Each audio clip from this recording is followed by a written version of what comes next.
Mesdames et messieurs, bonsoir et merci si vous nous rejoignez sur votre journal de 22 heures. Voici les titres de ce journal.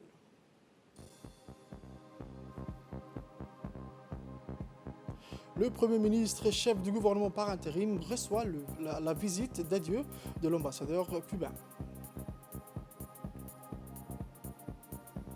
Notre actualité nationale, Alice Abiye Aska accueille la délégation conduite par la ministre de la Jeunesse. Enfin, sur la scène internationale, l'épidémie de méningite fait 128 décès dans le nord-est de la RDC. Merci encore, mesdames et messieurs, de nous rejoindre sur cette édition de 22 heures. Le journal au complet. Comme mentionné dans les titres, le Premier ministre et chef du gouvernement par intérim, M. Abdelkader Kamel Mohamed, a reçu ce matin la visite d'adieu de l'ambassadeur du Cuba à Djibouti, M. Lazaro Pelodo Meza, à la primature. Les discussions ont porté sur le raffermissement des relations bilatérales entre Djibouti et la Havane. Le Premier ministre et chef du gouvernement par intérim, M. Abdelkader Kamel Mohamed, a remercié le diplomate cubain pour tous ses efforts consentis dans le renforcement des liens d'amitié et de fraternité entre les deux nations et lui a souhaité par la même occasion un bon retour chez lui. L'ambassadeur cubain, M. Lazaro, a remercié le gouvernement djiboutien pour tout le soutien apporté durant sa mission à Djibouti. L'ambassadeur cubain a représenté son pays durant 5 années. Les collaborateurs du Premier ministre et chef du gouvernement par intérim ont participé à cette rencontre. Le chef de la diplomatie djiboutienne à présent rencontre son homologue kouétien au Caire en marge de la 156e session du Conseil de la Ligue des États arabes au niveau ministériel qui se tient aujourd'hui au Caire sous la présidence de l'État du Koweït. Le ministre des Affaires étrangères et de la coopération internationale, le porte-parole officiel du gouvernement, M. Mahmoud Ali Youssouf, a rencontré hier soir le ministre des Affaires étrangères, ministre d'État aux affaires du Conseil des ministres de l'État frère du Koweït, Cheikh Dr Ahmed Nasser. Au cours de cette rencontre, les deux parties ont eu des entretiens qui ont porté sur les solides relations fraternelles qui unissent les deux pays frères. Les derniers développements au niveau régional et international ont également été discutés. Autre actualité nationale, le ministre de la Défense chargé des relations avec le Parlement, son Excellence M. Hassan Omar, a reçu ce jeudi 9 septembre 2021 à l'hôtel des officiers des armées Hassan Bassouma Hassan, près de la direction des relations internationales, l'amiral Robert Burke, commandant des forces navales des États-Unis en Europe et en Afrique. En visite de travail de 72 heures, l'amiral Robert est accompagné de l'ambassadeur américain accrédité à Djibouti, son Excellence M. Jonathan Pratt, de l'attaché de défense américain à Djibouti, le capitaine Corey Johnston et de son staff. De son côté, durant l'entretien, le ministre Hassan Omar était assisté du général du corps armé, général Zekri Cheikh Ibrahim, chef d'état-major général des armées. Cette première visite du commandant des forces navales des États-Unis en Europe et en Afrique, avec le ministre de la Défense chargé des relations avec le Parlement, s'inscrit dans le cadre de sa prise de contact avec les membres du gouvernement en vue d'élargir le partenariat stratégique entre la République de Djibouti et les États-Unis. À son arrivée, l'amiral Robert Burke a été accueilli par le ministre Hassan Omar au perron de l'hôtel des officiers armés. Puis ensemble, ils ont effectué la revue des troupes composées d'une unité de régiment quartier général. Une fois installé dans la salle de conférence de l'hôtel des officiers, l'amiral Robert, commandant des forces navales des États-Unis en Europe et en Afrique, a tenu à exprimer sa gratitude quant à l'accueil chaleureux réservé à son égard, ainsi qu'à la délégation qu'il conduit, et ce, depuis l'amiral Robert Burke a remercié la République de Djibouti d'avoir accepté d'accueillir une présence militaire sur le sol national au camp Lémonier.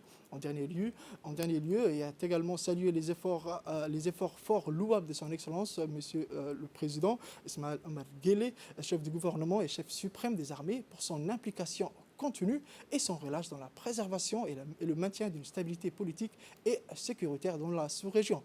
À ce titre, les États-Unis sont fiers d'être le partenaire de la République de Djibouti, notant que l'amiral Robert effectue sa première visite de travail à Djibouti. De son côté, son Excellence le ministre M. Hassan Omar Mohamed, ministre de la Défense chargé des relations avec le Parlement, prenant la parole, a souhaité à l'amiral Robert et sa délégation la bienvenue à Djibouti, terre des rencontres et d'échanges. Dans son allocution, le ministre n'a pas manqué de saluer le rôle et la contribution des États-Unis dans la promotion de la paix, de la sécurité et de la stabilité dans notre continent. Écoutons un extrait du ministre.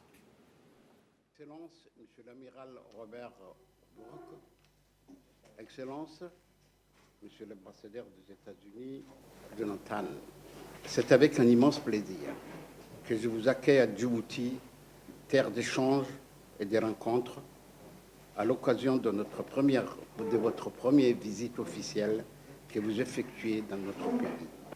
Je voudrais, en mon nom personnel et au nom du haut commandement militaire, vous souhaiter à vous-même et à la délégation qui vous accompagnait la bienvenue pour son engagement personnel et actif pour la tenue de cet important rendez-vous en faveur du développement des relations entre les États-Unis. Amiral, notre rencontre aujourd'hui témoigne assurément d'une volonté politique partagée, d'une coopération bilatérale accrue et de raffermir davantage les liens d'amitié et de solidarité qui existent entre nous.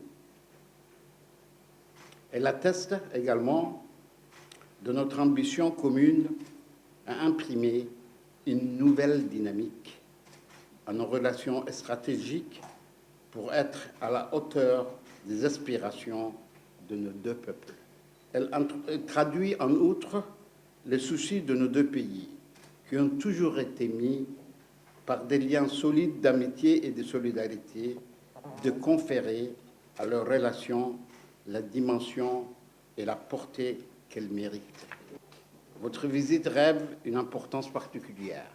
Comme vous le savez, mon pays et le vôtre partagent les mêmes idéaux d'amitié, de paix, de justice et de solidarité, et poursuivent les mêmes objectifs en faveur de l'instauration de la paix et de la stabilité dans la région.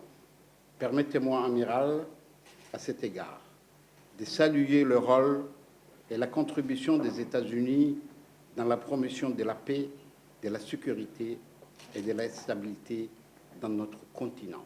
Amiral, la République de Djibouti, qui est située dans une région tourmentée, reste un petit pays stable et qui fait face avec la communauté internationale au terrorisme international, la piraterie maritime au large de la Somalie, le phénomène migratoire complexe et trafic d'êtres humains, réfugiés et personnes déplacées par les conflits dans la région. Et votre visite cadre parfaitement avec la politique avisée et sage du président de la République de Djibouti, son Excellence Ismaïl Omar Guelleh, qui est toujours efforcé de continuer à œuvrer pour la promotion de la paix et de la sécurité au plan régional, continental et international. Je voudrais, avant de conclure, saluer l'honneur que vous nous faites en venant à Djibouti, ainsi que votre engagement à œuvrer pour le renforcement de l'excellente relation existante entre la République de Djibouti et les États-Unis. Au terme de la discussion, son Excellence, Monsieur le ministre Hassan Omar Mohamed, a convié l'ensemble de la délégation américaine à un rafraîchissement pour un moment de convivialité et de détente. Puis les deux parties ont procédé à la remise de la traditionnelle photo, et avant de clôturer cette première visite, l'amiral Robert Burke avec Hassan Omar Mohamed, notant que l'amiral Robert effectue sa première visite de travail à Djibouti.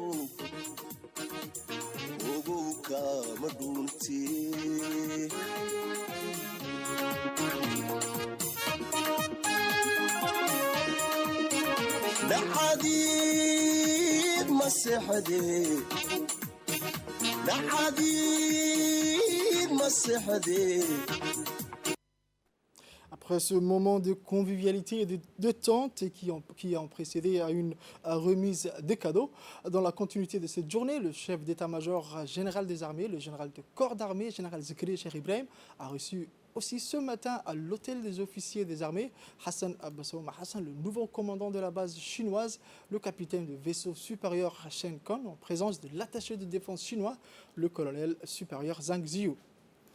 Cette première visite de courtoisie du capitaine de vaisseau supérieur s'inscrit dans le cadre de sa prise de contact avec les autorités militaires du pays. Le général Zakaria Cheikh Ibrahim a d'abord adressé ses vives félicitations au capitaine du vaisseau supérieur pour sa nomination à la tête de la base chinoise. Ensuite, le CMGA djiboutien lui a souhaité la bienvenue et un agréable séjour en pays de Djibouti, auteur des rencontres et d'échanges. Le général djiboutien lui a souhaité plein de réussite durant son commandement et il lui a assuré de son soutien tout au long de sa mission à Djibouti. Par ailleurs, le général Zakaria Cheikh Ibrahim a rappelé l'excellence des relations de coopération entre les deux armées à travers la formation des militaires et a souligné sa disponibilité à œuvrer davantage pour consolider ces liens fraternels. De son côté, le capitaine de vaisseau supérieur Shen Kun s'est dit honoré de l'accueil chaleureux réservé à son égard. En outre, le capitaine de vaisseau supérieur a souligné que la République de Djibouti et la République populaire de Chine entretiennent des relations fraternelles privilégiées axées sur la formation militaire et l'échange d'informations. Le diplomate chinois s'est engagé à œuvrer davantage pour raffermir, consolider, élargir ces liens de coopération. Cette visite de courtoisie s'est terminée par l'échange des cadeaux et la traditionnelle photo de famille. Retour à la capitale, comme mentionné, des régions du MJC.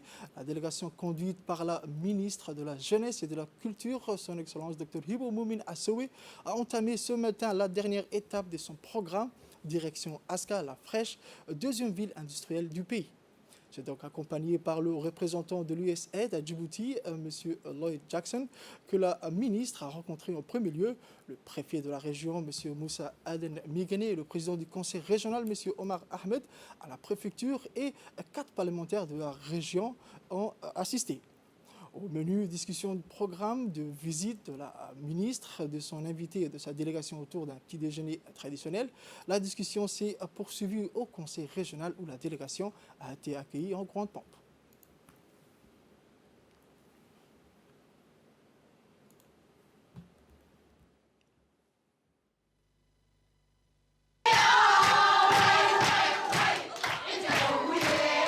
Et moi, je suis le représentant de USAID ici à Djibouti. Aujourd'hui, nous sommes ici avec le ministre parce que pour donner le support, l'assistance pour vous aider. Le préfet de la région, le président du conseil régional, les parlementaires ainsi que les doyens de l'Assemblée ont tour à tour exprimé leur joie d'accueillir la ministre et se sont tous dit prêts à l'accompagner dans ses efforts. Le représentant de l'USAID a quant à lui exprimé son souhait d'apporter également sa contribution aux côtés de la ministre.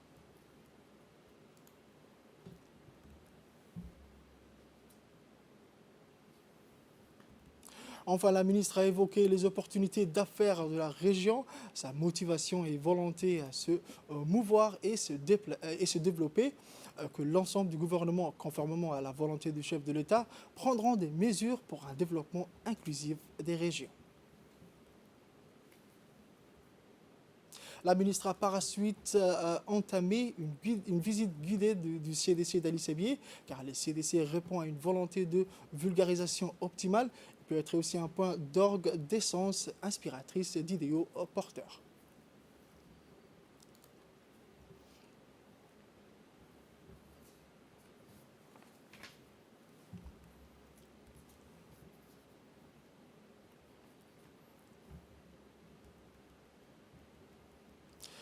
Retour à la capitale Djibouti-Ville, toujours dans l'actualité nationale, le ministre chargé de la décentralisation, son Excellence M.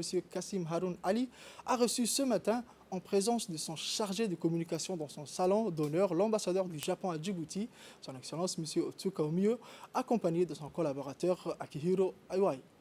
L'ambassadeur du Japon a débuté l'entrevue en remerciant le ministre pour l'accueil chaleureux qui lui a été réservé. L'ambassadeur a ensuite félicité le ministre pour sa nomination à la tête de cet important département qu'est le ministère délégué chargé de la décentralisation.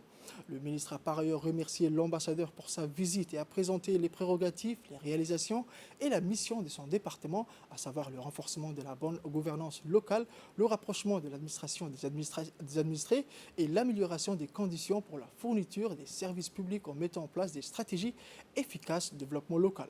Pour conclure, les deux hommes se sont séparés en se promettant de se voir dans un futur proche afin de discuter en profondeur sur les voies et moyens de concrétiser les projets. Autre actualité nationale, dans le cadre de la rentrée universitaire 2020-2021, les inscriptions administratives se poursuivent toujours à l'université de Djibouti. Ces inscriptions ont commencé le 5 septembre et vont continuer jusqu'au 23 septembre prochain. Pour cela, la direction de la scolarité et de la vie universitaire exhorte les nouveaux bacheliers à venir s'inscrire massivement durant cette période. Elle informe aussi les bacheliers admis à l'université que, comme d'habitude, la direction de la scolarité est mobilisée pour les orienter, pour les conseiller et pour les inscrire. Enfin, la direction de la scolarité profite de cette occasion pour aviser les bacheliers et leurs parents que pour cette année, l'Université de Djibouti vient de lancer une nouvelle application dédiée aux nouveaux bacheliers et permettant de vulgariser le processus de préinscription et d'inscription à l'université. Tout le monde va y trouver ainsi toutes les informations pratiques et nécessaires à l'orientation et à l'inscription du bachelier.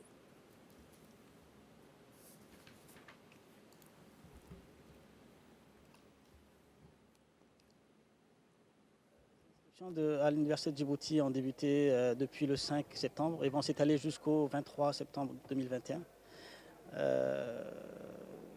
On a mis en place un planning pour ces inscriptions. Ce planning a été mis en place pour respecter les gestes barrières. Cette année, nous attendons à peu près 5000 nouveaux entrants à l'Université de Djibouti. La nouveauté cette année, c'est qu'on a mis en place une application téléchargeable sur Play Store et App Store pour mieux informer les étudiants sur les procédures d'inscription et les formations disponibles à l'Université de Djibouti.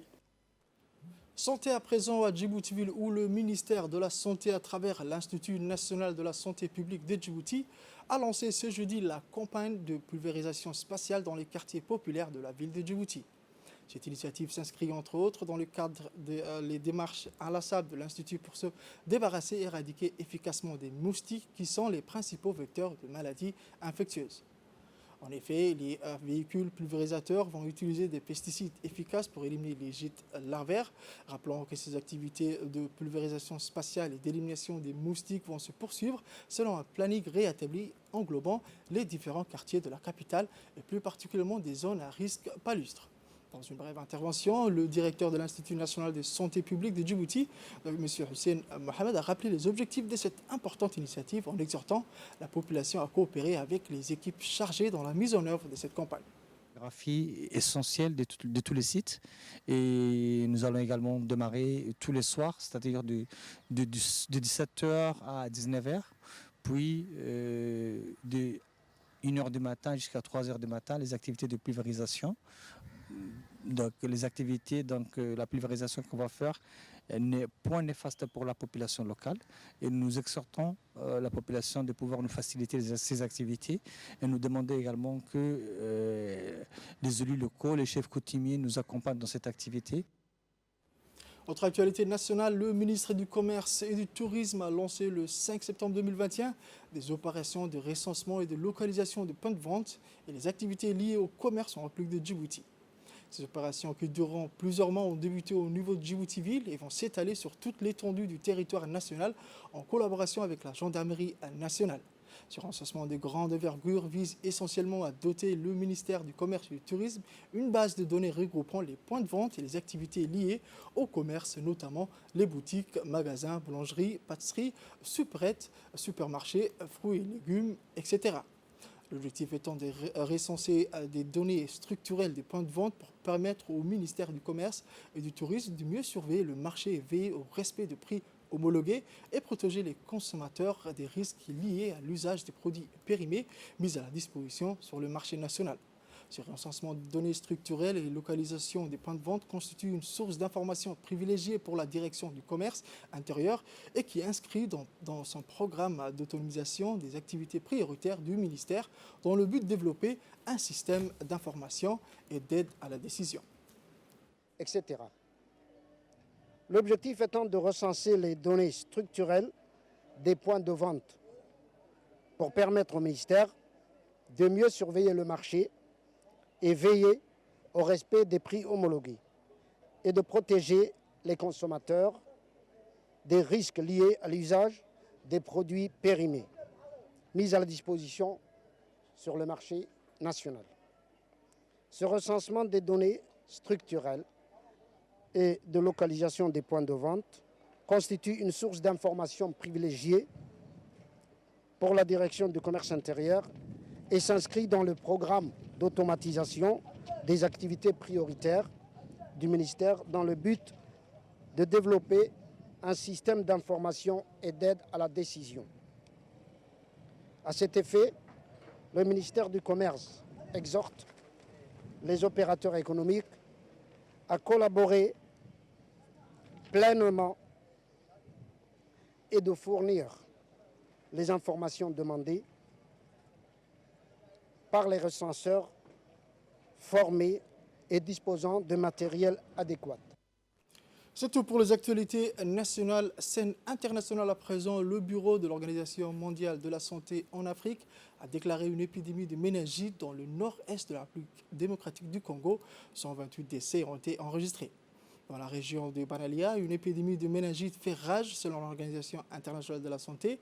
La République démocratique du Congo a déclaré une flambée épidémique du méningite dans la province du Chopo, dans le nord-est du pays, où 261 cas suspects et 129 décès au total ont été notifiés à la date du 7 septembre 2021.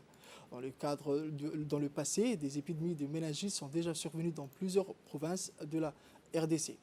C'est tout pour cette édition de 22h. Merci mesdames et messieurs de l'avoir suivi et restez avec nous pour la suite du programme.